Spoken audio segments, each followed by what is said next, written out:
በአርሲ ስብሰባ አልወጣም በሚል ሁለት ሰዎችን ተኩሶ የገደለ ሚሊሻ 21 ዓመት ጽኑ እስራት ተፈረደበት። በኦሮሚያ ክልል አርሲ ዞን የጄጁ ወረዳ ነዋሪ የሆነው የአካባቢው ሚሊሻ አባል የህዝብ ደህንነት እንዲጠብቅበት የታጠቀውን መሳሪያ በአስደንጋጭ ሁኔታ የሁለት ሰላማዊ ሰዎች ህይወት እንደቀጠፈበት ነው የተነገረው።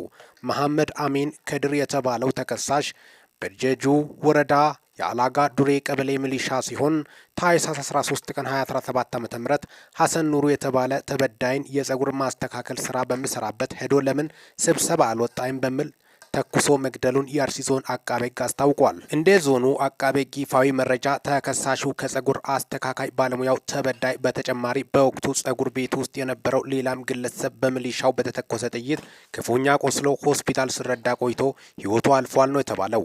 ስብሰባ ለምን አልመጣም ከሚል ንግግር ውጪ ሁለቱ ግለሰቦች መካከል ምንም አይነት ጠብ የለም የተባለም ሲሆን በግለሰቡ ላይ የጄጁ ወረዳ ፖሊስ መዝገብ ካጣራና ለአርሲ ዞን አቃቤ ካስተላለፈ በኋላ በግለሰቡ ላይ በተከፈተው ክስ ግለሰቡ ክሱን መከላከል ባለመቻሉ የአርሲ ዞን ከፍተኛ ፍርድ ቤት መጋቢት 18 ቀን 2017 ዓ.ም በዋለው ችሎት የሰው ነፍስን በማጥፋት ሚሊሻውን በ21 ዓመት ጽኑ እስራት ፈርዶበታልም ተብሏል።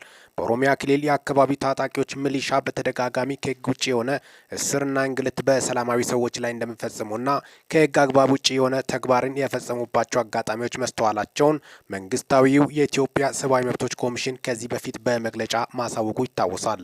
እስካሁን ድረስ አብሬያቸው ቆየሁት ሚኪ ነኝ ከሚኪ ታቦር ኢንፎ። ይህንን ቻናል ሰብስክራይብ በማድረግ ወቅታዊና ታማኒ መረጃ ያግኙ። ሰላም ቆዩልኝ።